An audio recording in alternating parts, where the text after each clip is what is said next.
Hello friends, the epic वैदिक tales के astrology section में आपका दोबारा स्वागत है। तो आज के वीडियो में हम डिस्कस करेंगे सिक्स्थ हाउस के बारे में। तो देखिए, सिक्स्थ हाउस क्या है। जब भी हम हाउसेस की बात करते हैं तो 6, 8 और 12 इनको दुष्टान भाव कहते हैं, क्योंकि इन्हें नेगेटिव हाउस की तरह ट्रीट किया जाता है। हालांकि इन हाउसेस में सब कुछ नेगेटिव नहीं होता है, पर क्योंकि ये इन जनरल कुछ ऐसे एरियाज को सिग्निफाई करते हैं जो आपके लाइफ में स्ट्रगल या चेंजेस ला सकते हैं, इसलिए इन हाउसेस को उस तरीके से देखा जाता है। जो सिक्स्थ हाउस होता है वो बेसिकली किन चीज़ों से डील करता है। देखिए, सिक्स्थ हाउस से आप देखते हो डिजीजेस, डेथ्स और एनिमीज को। ये तीन चीज़ें सबसे ज़्यादा मेन होती हैं सिक्स्थ हाउस में। तो जो भी आपकी बीमारियां होती हैं, शॉर्ट टर्म डिजीजेस, स्पेशली जब आप क्रॉनिक या लॉन्ग टर्म इलनेस की बात करते हो तो आपको एट्थ हाउस को भी कंसिडर करना चाहिए। बट जो शॉर्ट टर्म डिजीजेस होते हैं, जैसे कि अचानक आप बीमार हो गए या कोई ऐसी बीमारी हो गई जो बहुत कम समय में बहुत ज़्यादा बढ़ जाती है, ठीक है। तो जो ऐसी बीमारियां जो कि लाइफ टाइम आपके साथ रहती हैं, आपको प्रॉब्लम देती हैं, पर वो बहुत ज़्यादा बढ़ती नहीं है या अचानक से नहीं बढ़ेंगी, वो आपकी क्रॉनिक इलनेस है जो आप एड्स से देखते हो। और बाकी जो भी बीमारियां हैं जो एक्चुअली डेंजरस हो सकती हैं, जिन पर आपको ध्यान देने की ज़्यादा ज़रूरत है, वो हम सिक्स्थ हाउस से देखते हैं। आपकी लाइफ में आप कितने एनिमीज बनाते हो। तो एनिमीज की बात की जाती है तो हम एनिमीज किन्हें कहेंगे।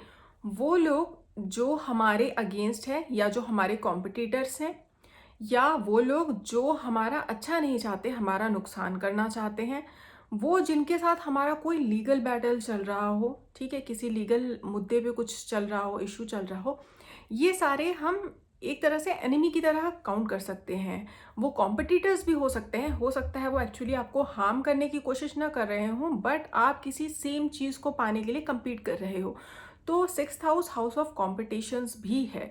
आपके जो भी लीगल मैटर्स होते हैं, लीगल पार्टनरशिप्स होती हैं, या पार्टनरशिप में जब प्रॉब्लम्स आती हैं, सेपरेशन होता है, तो उसके लिए भी सिक्स्थ हाउस को देखते हैं। और एक्चुअली ये 7th से 12th है, तो कहीं ना कहीं आप डाइवर्सेस को भी इन्हीं से देखते हो, सिक्स्थ हाउस से ही देखते हो। तीसरी चीज आप क्या देखते हो सिक्स्थ हाउस से, डेट या लोन। अगर आप कोई ऋण लेते हो, किसी से उधार लेते हो, तो वो सारी चीजें भी किससे देखी जाती हैं, छठे भाव से यानी सिक्स्थ हाउस से देखी जाती हैं।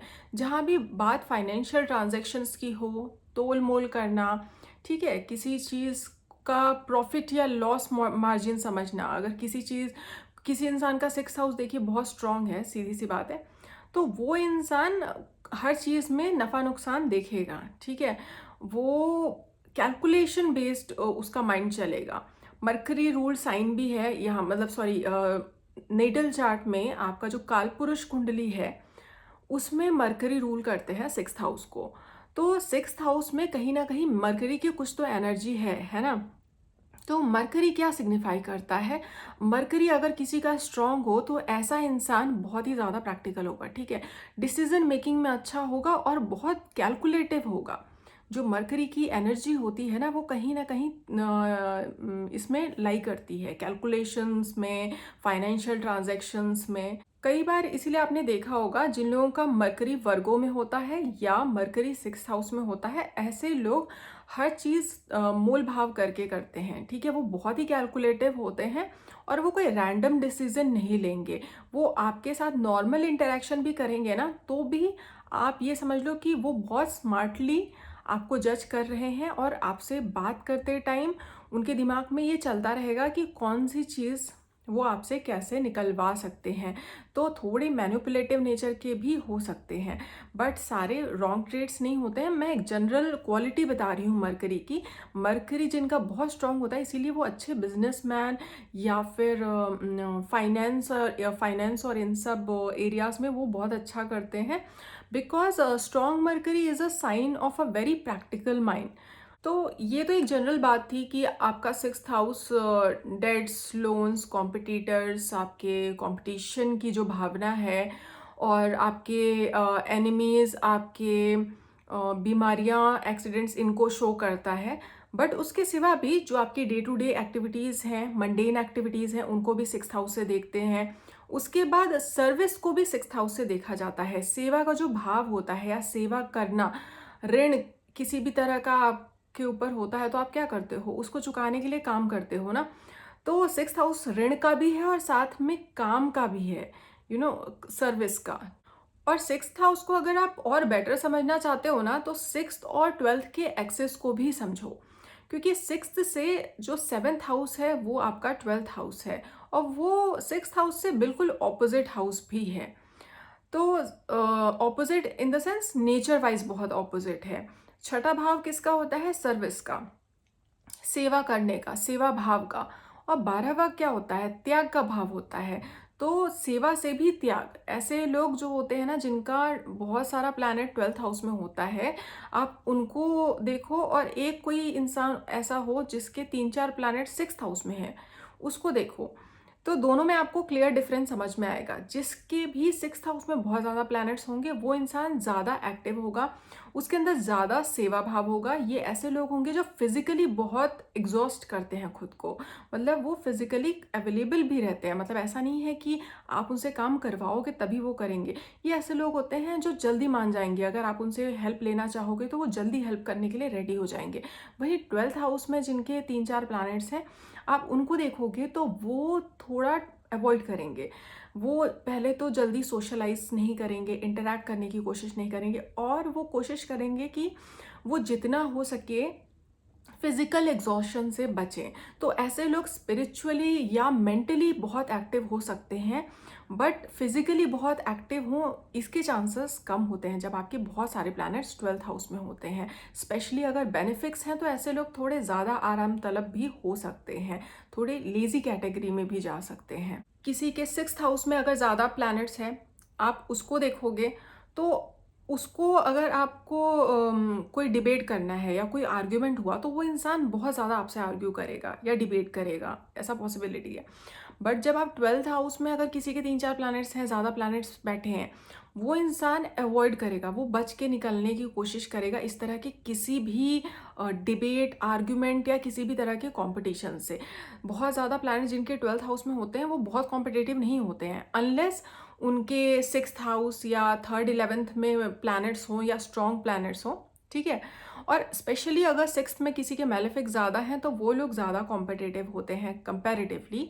और अगर ट्वेल्थ हाउस में ज़्यादा बेनिफिक्स हों तो वो लोग थोड़े ज़्यादा, आप कहोगे, लीजी कैटेगरी में जा सकते हैं। इवन मेलेफिक्स जब ट्वेल्थ हाउस में होते हैं तो वो बहुत अच्छा परफॉर्म नहीं करते हैं, जबकि मेलेफिक्स सिक्स्थ हाउस में अच्छा परफॉर्म करते हैं। और क्या डिफरेंस आपको दिखता है सिक्स्थ और ट्वेल्थ में? सिक्स्थ हाउस में आप डेट्स और लोन्स को देखते हो। आप डेट लेते हो या लोन लेते हो, किस लिए लेते हो? आपने बिजनेस चालू किया या आप कोई घर खरीद रहे हो, कोई चीज़ ले रहे हो, आप अपना कोई एसेट बढ़ा रहे हो, ठीक है, या इन्वेस्ट कर रहे हो। इन्वेस्टमेंट पर्पज से ज़्यादातर लोग लोन लेते हैं या डेट लेते हैं। तो आप जब इन्वेस्ट कर रहे हो तब आप सिक्स्थ हाउस को एक्टिव कर रहे हो। पर वहीं जब आपको डेट्स चुकाने हैं या आप पैसे चैरिटी कर रहे हो, दान दे रहे हो, तो इन्वेस्टमेंट नहीं है वो। दान इज नॉट इन्वेस्टमेंट, वो एक आपके स्पिरिचुअल ग्रोथ का पार्ट है। आपको अच्छा लग रहा है चैरिटी करके, वो आप ट्वेल्थ हाउस से देखते हो। या किसी तरह का लोन या डेट चुकाना, वो भी ट्वेल्थ हाउस से देखा जा सकता है। एंड सही मायने में देखा जाए तो वो मोक्ष स्थान है। तो हम यहाँ पर आए हैं तो किस लिए आए हैं? अपने डेट्स को चुकाने के लिए ही। तो जब ज़्यादा प्लैनेट्स वहाँ होते हैं तो ऑब्वियसली आपको लाइफ में लॉसेस ज़्यादा मिलेंगे। इसीलिए जिन लोगों के सिक्स्थ हाउस में प्लैनेट्स ज़्यादा होते हैं, आप ये चीज़ नोटिस करोगे कि ये फाइनेंशियल लेवल पर ज़्यादा सक्सेसफुल लोग हो सकते हैं। अगर आप कंपेयर करोगे सिक्स और ट्वेल्थ में, तो सिक्स में जिसके प्लैनेट ज़्यादा है, ज़्यादा पॉसिबिलिटी है कि वो फाइनेंशियली ज़्यादा प्रॉस्पर कर रहे हों या ज़्यादा सक्सेसफुल हो। इनफैक्ट सिक्स्थ हाउस में अगर आपके मेलेफिक प्लैनेट्स हैं तो ऐसे लोग, मतलब आप लोग ज़्यादा कॉम्पिटिटिव भी हो सकते हो। तो सिक्स्थ मैंने बोला ही कि कंपटीशन का हाउस है। तो अगर यहाँ पर प्लैनेट्स जाएंगे, स्पेशली अगर मार्स, सन या राहु, राहु बहुत अच्छा परफॉर्म करता है सिक्स्थ हाउस में, ऐसे प्लैनेट्स आपको बहुत ज़्यादा कॉम्पिटिटिव बना देते हैं। यहाँ पर एक एक्सेप्शन है सैटर्न। सैटर्न भी सिक्स्थ हाउस में जाता है तो बहुत अच्छा परफॉर्म करता है और वो आपको कॉम्पिटिटिव भी बना सकता है। बट मैंने जनरली देखा है कि जब सैटर्न किसी का सिक्स्थ हाउस में जाता है तो ऐसे लोगों के अंदर सेवा भाव बहुत ज़्यादा होता है, बहुत ज़्यादा ही क्वांटिटी में। तो ऐसे लोग क्या होते हैं ना कि वो अपनी कॉम्पिटिटर्स की भी बेसिकली हेल्प करने के लिए रेडी रहेंगे। मतलब जिस तरह का ये प्लेसमेंट है उनको, क्योंकि सैटर्न जो होता है वो सर्विस को दिखाता है, वो प्लैनेट सर्विस को दिखाता है। और जब प्लैनेट किसी हाउस में जाता है तो वो अपने रिजल्ट्स को उस हाउस के सिग्निफिकेशंस के थ्रू मैनिफेस्ट करने की कोशिश करता है। तो सैटर्न के लिए सिक्स्थ हाउस एक बहुत कंफर्टेबल पोजीशन है। एक तो सैटर्न यहाँ पर आपके डेट्स कम करने के लिए, डेट्स इन द सेंस जो आप एज अ ह्यूमन बीइंग आप यहाँ पर आए हो तो आप कुछ ना कुछ डेट्स चुकाने आए हो, उसी हिसाब से आपके प्लानिटरी अलाइनमेंट्स हैं। तो सैटर्न यहाँ पर आपको बहुत मेहनत करवा सकता है, ठीक है, आप बहुत हार्ड वर्किंग हो और उसी हिसाब से लोग आपसे काम बहुत लेते हैं, बहुत ज़्यादा मेहनत करनी पड़ती है। या फिर आपको यहाँ पर बहुत सारे हेल्थ इश्यूज़ का सामना करना पड़ रहा है, ये भी एक पॉसिबिलिटी होती है।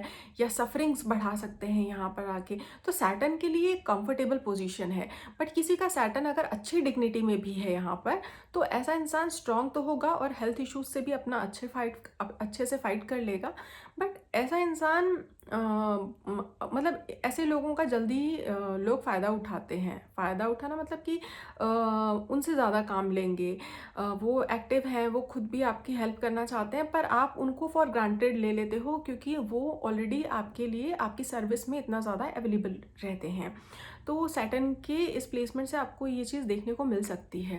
वहीं अगर राहु या सन जैसा प्लैनेट यहाँ पर होगा तो ऐसे लोग कुछ ज़्यादा ही कॉम्पिटिटिव भी हो सकते हैं और ऐसे लोग थोड़ा ज़्यादा ईगो लेकर आते हैं।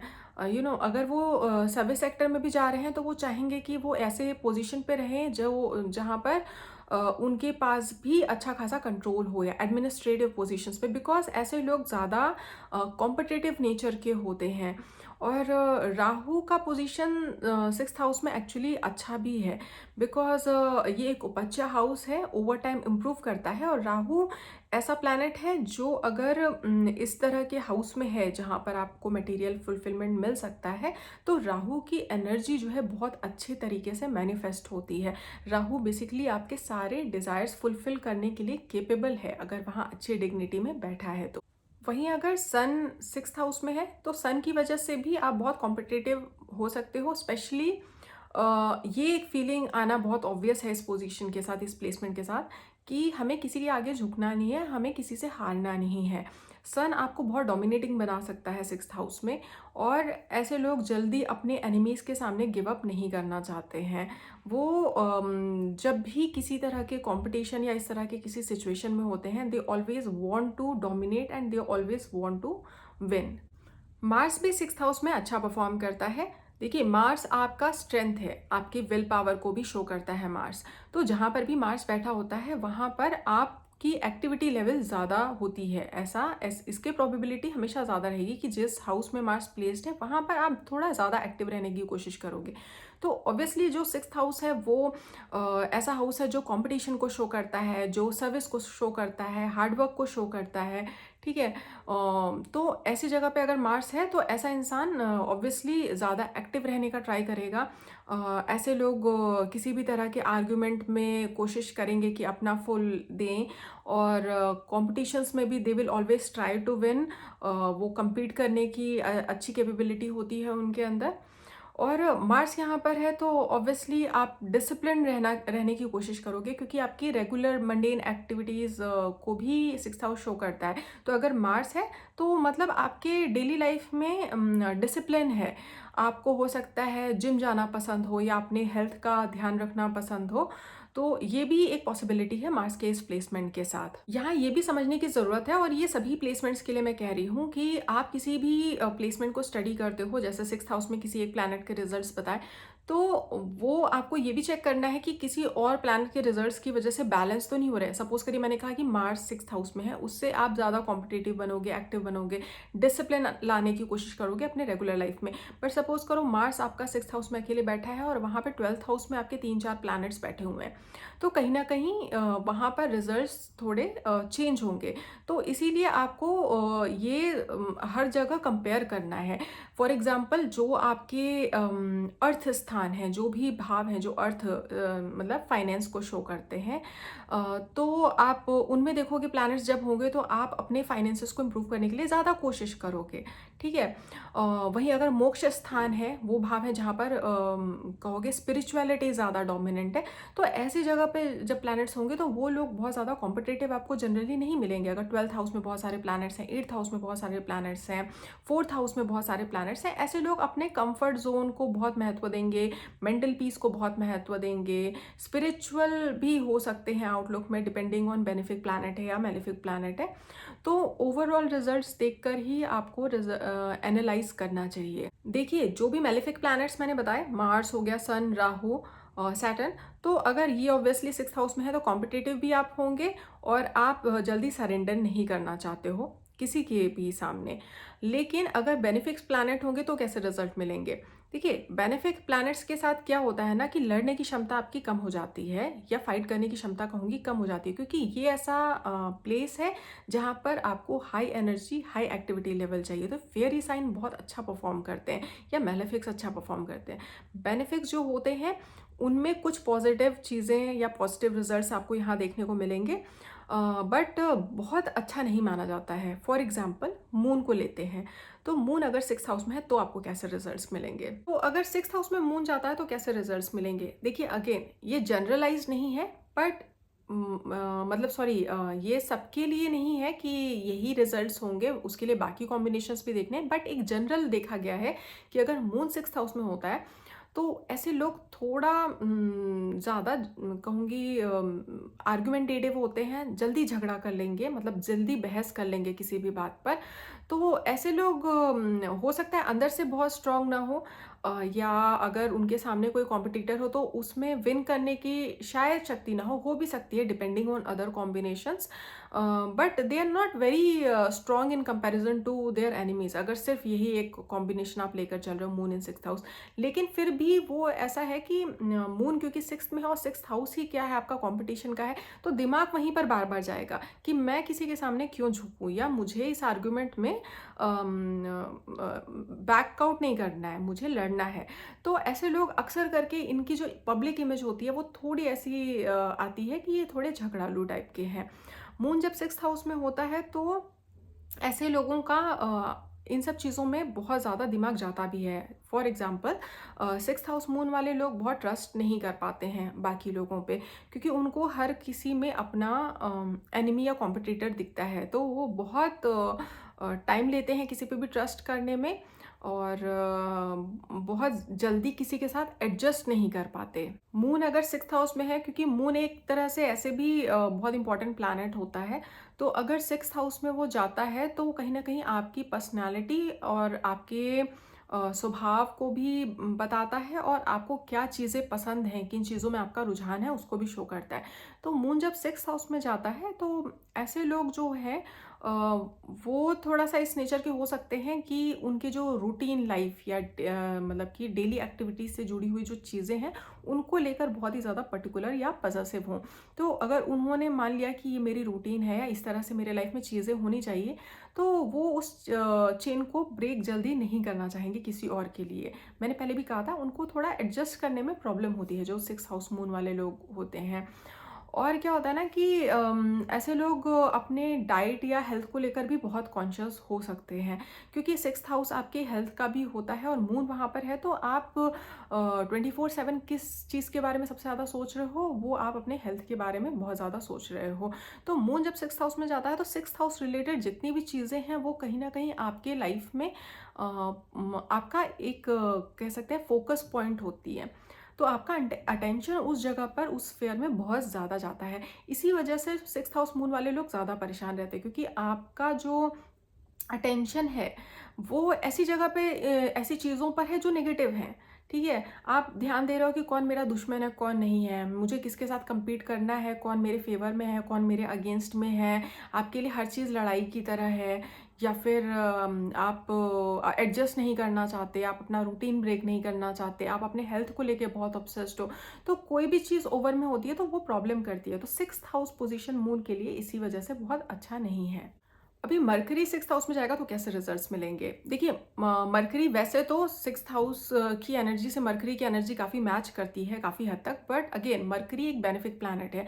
तो 6th हाउस में जो चीज़ों की आपको ज़रूरत होती है, जिन चीज़ों की कि आप compete कर सको, फाइट कर सको, और वो उन जगहों पर मरकरी ऑब्वियसली अच्छा परफॉर्म नहीं करेगा। तो अगर 6th हाउस में मरकरी है और आप के ऐसे एनिमीज़ बन जा रहे हैं, कॉम्पिटिटर्स ज़्यादा बन जा रहे हैं, तो आप उनसे डायरेक्टली फाइट या कम्पीट शायद ना कर पाओ। लेकिन हाँ, मरकरी इस हाउस में है तो ऐसे लोग थोड़ा माइंड गेम ज़्यादा खेल सकते हैं, अपने कम्युनिकेशन स्किल को यूज़ करके, मैनिपुलेट करके, या कैलकुलेटिव हो सकते हैं आप आसपास के लोगों के साथ। ये भी चीज़ बहुत ज़्यादा हद तक पॉसिबल है मरकरी के इस प्लेसमेंट के साथ। और मरकरी 6th हाउस में है तो ऑब्वियसली आपका दिमाग कैलकुलेशन बेस्ड जो भी चीज़ें हैं, ठीक है, उनमें बहुत अच्छा हो सकता है। आप फाइनेंस में अच्छा कर सकते हो, लॉ में अच्छा कर सकते हो। जहाँ भी दिमाग लगाना है, जहाँ भी डिसीजन मेकिंग कैपेबिलिटी रिक्वायर्ड होती है, अगर मरकरी यहाँ पर अच्छी डिग्निटी में प्लेस्ड है तो आपको मरकरी के वहाँ पे अच्छे रिजल्ट्स मिल सकते हैं।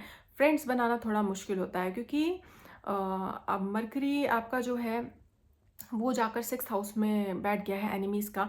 और मरकरी कुछ हद तक फ्रेंड्स को भी आप मरकरी से देखते हो, तो जो दोस्त हैं वो दुश्मन बन जा रहे हैं, समझ रहे हो? तो यहाँ पर थोड़ा प्रॉब्लम हो सकता है, means it's difficult for you to trust. Moon in 6th they don't trust, but with Mercury in 6th it's pretty difficult for them to trust anybody. वो बहुत ही ज़्यादा प्रैक्टिकल और कैलकुलेटिव होते हैं। हाँ, अगर वाटर साइन में हुआ तो फिर रिजल्ट्स मिक्स होंगे। एंड आपको 12th हाउस में भी देखना चाहिए कि प्लैनेट्स किस पोजीशन में हैं, किस तरीके से हैं। अभी जुपिटर अगर 6th हाउस में जाता है तो कैसे रिजल्ट्स मिलते हैं? देखिए, जुपिटर भी एक बेनिफिक प्लैनेट है, ऑब्वियसली 6th हाउस में जाएगा तो वो आपको उतना कॉम्पिटिटिव तो नहीं बनाएगा। आप हाँ, एग्रेसिव रहोगे अपने अप्रोच में कि हमको लाइफ में कुछ करना है तो मुझे उसके लिए मेहनत करनी है। तो service is prime focus of life. आप ऐसे इंसान नहीं हो जो लक के भरोसे सब कुछ छोड़ दोगे। आप वो इंसान हो जो अपनी मेहनत पर ही फेथ रखते हो, बिकॉज जुपिटर और गुरु is what, it is your faith, your wisdom. तो आपका विजडम और फेथ कहाँ पर जा रहा है? 6th हाउस रिलेटेड चीज़ों में। तो आपके लाइफ में आपका जो डिसिप्लिन है, आपका हेल्थ है, और आप जो वर्क कर रहे हो, आपकी जो सर्विस है, उस पर आपको कहीं ना कहीं फेथ है, आप उस पर एफर्ट भी डालते हो।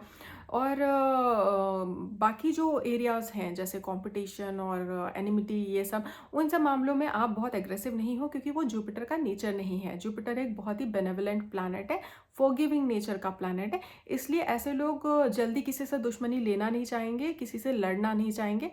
और अगर हुआ भी तो वो उनसे आप उम्मीद कर सकते हो कि वो माफ़ कर दें। जुपिटर बट 6th हाउस में है तो हेल्थ को लेकर थोड़ा आपको कंसर्न रहना चाहिए, ध्यान देना चाहिए, बिकॉज जुपिटर भी एक तरह से लेजीनेस के साथ थोड़ा जोड़ा जाता है जुपिटर को।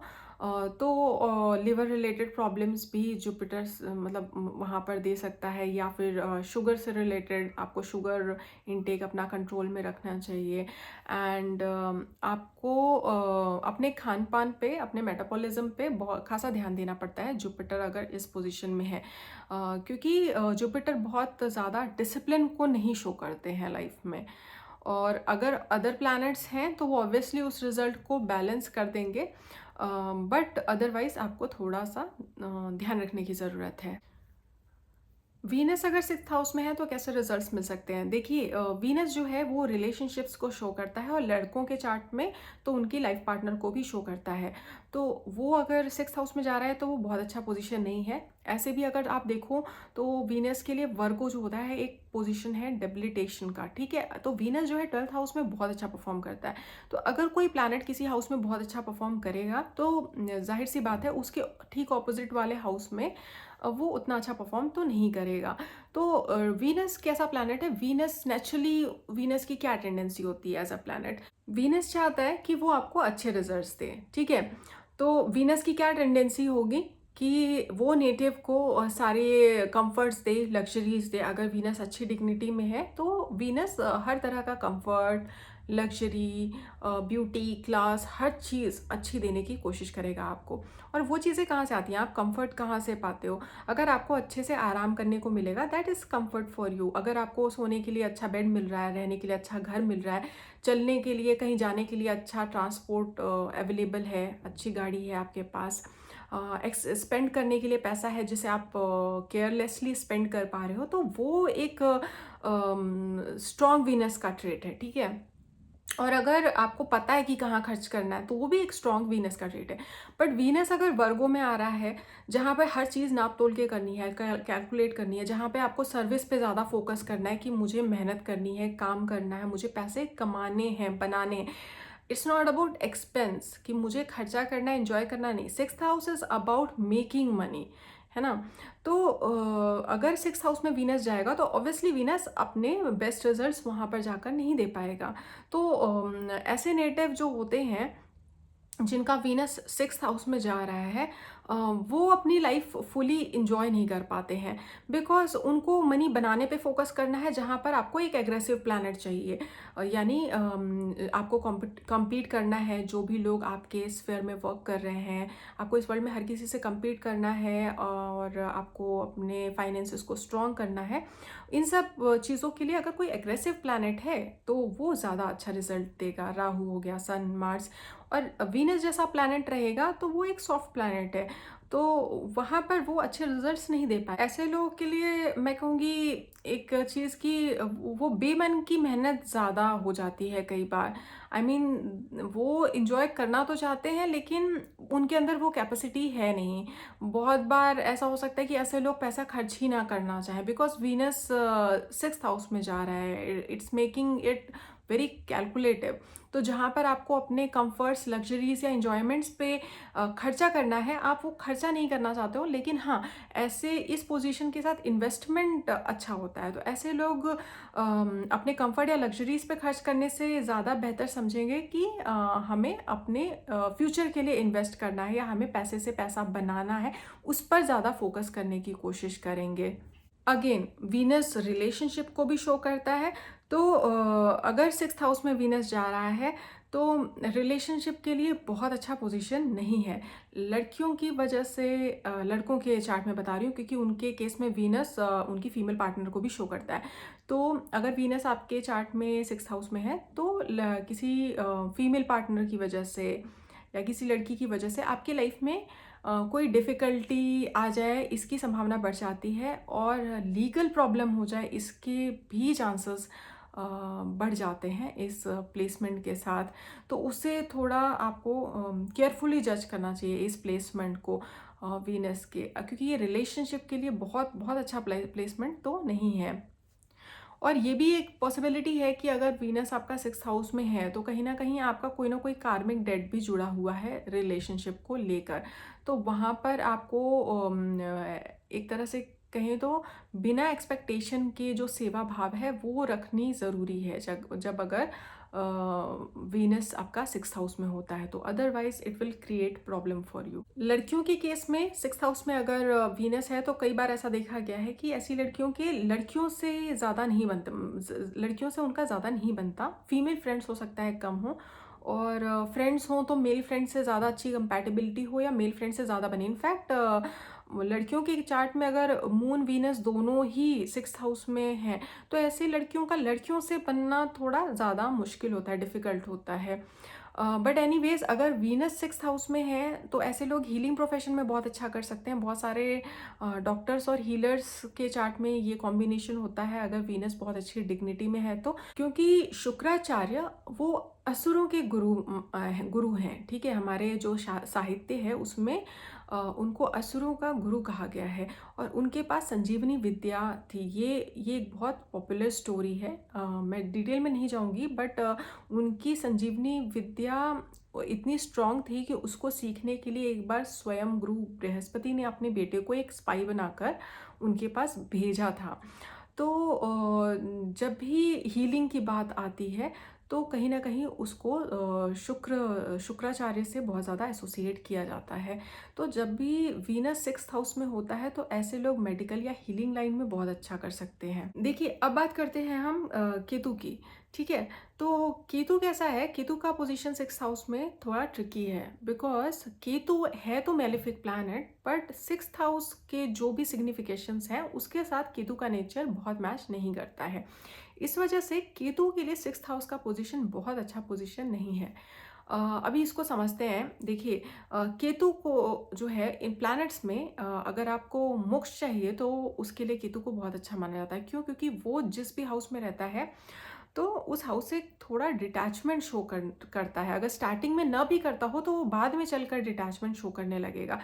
और यहाँ पर क्या हो रहा है कि केतु आपके 6th हाउस में है, जो आपका एक्चुअल मोक्ष स्थान है 12th हाउस, वहाँ पर कौन बैठा है? राहु। तो ये पूरा का पूरा एक्सेस ही आपका रिवर्स हो गया। राहु जो कि बहुत अच्छा परफॉर्म करता है 6th हाउस में, क्योंकि वो वहाँ के मटेरियल चीज़ों से डील करने में एक्सपर्ट है, because Rahu is all about desire, ठीक है? तो कंपटीशन इंसान कब विन करेगा? जब उसके पास जीतने की डिज़ायर होगी, ठीक है? वो इंसान फोकस कर पाएगा कि नहीं मुझे जीतना है, तब कंपटीशन विन करेगा। तो राहु के लिए ये एक बहुत ही ज़्यादा बड़ा कंफर्ट जोन है 6th हाउस, और वो जा चला गया है 12th हाउस में। Ketu on the other hand आपका 6th हाउस में है, and Ketu is Ketu is good with abstract things, ठीक है? जो 12th हाउस की चीज़ें एब्स्ट्रैक्ट थिंग्स उनके साथ अच्छा है, बट 6th हाउस के जो मटेरियल चीज़ें हैं उनके साथ केतु को आप बहुत अच्छा कनेक्ट नहीं करोगे। इनफैक्ट केतु जब किसी भी प्लैनेट के साथ एसोसिएट होता है तो कहीं न कहीं आप उन एरियाज़ में आप देखोगे कि आपको ओवर टाइम मतलब डिटैचमेंट फ़ील होने लगता है, या आपको रिज़ल्ट्स नहीं आते हैं तो आप उन चीज़ों से अपना ध्यान हटाने की कोशिश करते हो। एज़ इन केतु जहाँ पर है वहाँ पर आपको ज़्यादा ब्रेक्स मिलने के चांसेस होते हैं, ऑब्स्टिकल्स मिलने के चांसेस होते हैं, सेटबैक्स मिलने के चांसेस होते हैं, क्योंकि वो एरिया बेसिकली आपको फ़ोकस नहीं करना है उस पे। तो अगर आपको स्टार्टिंग अटैचमेंट होगा भी ना तो वहाँ पर वो आपको इतने ब्रेक्स मिल जाएंगे ना कि फिर वो आप डिटैच होने लगोगे इसे उस एरिया से। On the other hand Rahu क्या शो करता है? राहु बहुत ही ज़्यादा एम्बिशन देता है और डिज़ायर देता है। तो अगर राहु किसी चीज़ को चेस कर रहा हो तो आप जल्दी उस पर गिव अप नहीं करते हो। ये एक मेजर डिफरेंस है राहु और केतु के बीच में। इस वजह से क्या होता है ना कि जब केतु 6th हाउस में होता है तो ऐसे लोग स्टार्टिंग में अगर थोड़ा बहुत कॉम्पिटिटिव हो भी या ट्राई भी करते हो तो ओवर टाइम जाकर, बिकॉज इट्स ऑल्सो एन उपज्य हाउस, तो ओवर टाइम जाकर ऐसा पॉसिबिलिटी है कि उनको वो बहुत कॉम्पिटिटिव ना रहे। यहाँ पर बेस्ट तरीका लेकिन क्या होता है, बिकॉज हमेशा राहु केतु ऑपोजिशन में ही होते हैं, तो बेस्ट तरीका ये होता है कि आप इनके प्लेसमेंट को यूज़ करके अपने बेनिफिट में यूज़ करो, मतलब उनके प्लेसमेंट को अपने बेनिफिट में यूज़ करो। तो आपको जहाँ पर केतु है आपको कंपटीशन करने की ज़रूरत ही नहीं है, ठीक है? फिर आप क्या करो, मैनिफेस्ट करने की कोशिश करो। आप अपना फिजिकली आप खुद को एग्जॉस्ट मत करो, मेंटली एब्स्ट्रैक्ट चीज़ों में जहाँ पर आपका मन लगता है उन्हें चेस करने की प्रॉपर कोशिश करो। जैसे राहु 12th हाउस में है तो आपको उन चीज़ों में नेचुरली इंटरेस्ट या इंक्लिनेशन ज़्यादा आ सकता है। हो सकता है आप ऐसे इंसान ना हो जो बहुत ज़्यादा लोगों से डील करना चाहता है, आप आइसोलेशन ज़्यादा खुद से प्रेफर करते हो, तो वो भी एक चीज़ है। प्लस राहु अगर 12th हाउस में है तो आप ये भी ट्राई कर सकते हो कि आप किसी फॉरेन लैंड में जाकर अपना लक ट्राई करो, वहाँ पर आपको वहाँ से रिजल्ट्स अच्छे मिल सकते हैं। केतु के वजह से अगर आपको 6th हाउस के रिजल्ट्स अच्छे नहीं मिल रहे हैं तो आप 12th हाउस से रिजल्ट्स मैनिफेस्ट करने की कोशिश कर सकते हो। हाँ, ये भी एक चीज़ है वैसे कि केतु अगर वहाँ पर बैठा है और अच्छी डिग्निटी में बैठा है, मीन्स अच्छे लॉर्डशिप अच्छी है, जैसे सॉरी अच्छे साइन में बैठा है जो पॉजिटिव साइन है केतु के लिए, तो ये भी हो सकता है कि आप बहुत ज़्यादा अटेंशन ना दे रहा हो 6th रिलेटेड चीज़ों पे, बट नेचुरली वो चीज़ें आपको अच्छी ही मिल रही हैं। I mean Ketu 6th house में हो सकता है आपके दुश्मन बनते ही ना हो, मतलब आपको ज़रूरत ही नहीं पड़ती हो कभी कि आप कभी किसी से compete करो, आपको जो भी चीज़ आपको चाहिए वो आपको आसानी से मिल जा रही है। हो सकता है आप कंफर्ट सीकिंग हो, वो आपको आसानी से मिल रहा है, आपको चाहिए ही नहीं कि आप जाकर वहाँ पर भीड़ में धक्का मुक्की करो या फिर चेज़ करो किसी चीज़ को।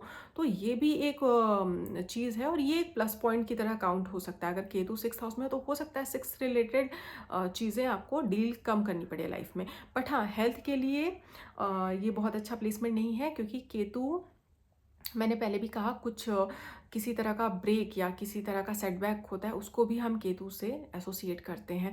और 6th हाउस आप बेसिकली आपके ऑब्स्टिकल्स और सेटबैक्स का है, तो अगर केतु 6th हाउस में जाता है तो वो चीज़ें आप थोड़ा एक्सपेक्ट कर सकते हो, हेल्थ रिलेटेड या कोई और प्रॉब्लम, आप अनएक्सपेक्टेड प्रॉब्लम आ गई या ब्रेक आ गया सर्विस में, तो उसको भी आप एक्सपेक्ट कर सकते हैं। इनफैक्ट अगर केतु 6th हाउस में है तो ज़्यादा पॉसिबिलिटी है कि ऐसे लोग लंबे टाइम तक एक सर्विस में ना रहें, या ये लोग बहुत जल्दी जल्दी अपना जॉब या प्लेस चेंज करते हों, ये भी पॉसिबल है। तो डिफरेंट प्लैनेटरी पोजीशंस को मैंने 6th हाउस में डिस्कस कर लिया है। अगर प्लैनेट्स ना हो 6th हाउस में तो आप उसके रिजल्ट को साइन प्लेसमेंट के हिसाब से मैनिफेस्ट कर सकते हो, साइन प्लेसमेंट के थ्रू मतलब जज कर सकते हो। इस वीडियो में वो कवर नहीं करूँगी। अगर आपको साइन प्लेसमेंट्स या अगर 6th हाउस एम्प्टी है तो उसके रिजल्ट्स को भी एनालाइज, आप चाहते हो कि मैं एनालाइज करूँ, तो उसके लिए आप कमेंट्स में डाल सकते हो, मैं आगे की वीडियोस में कवर कर लूँगी। फिलहाल मैं वीडियो यहीं पर एंड करती हूँ। Thanks for watching. अगर आपको कंटेंट पसंद आए तो वीडियो को लाइक करिए और चैनल को सब्सक्राइब करना मत भूलिएगा।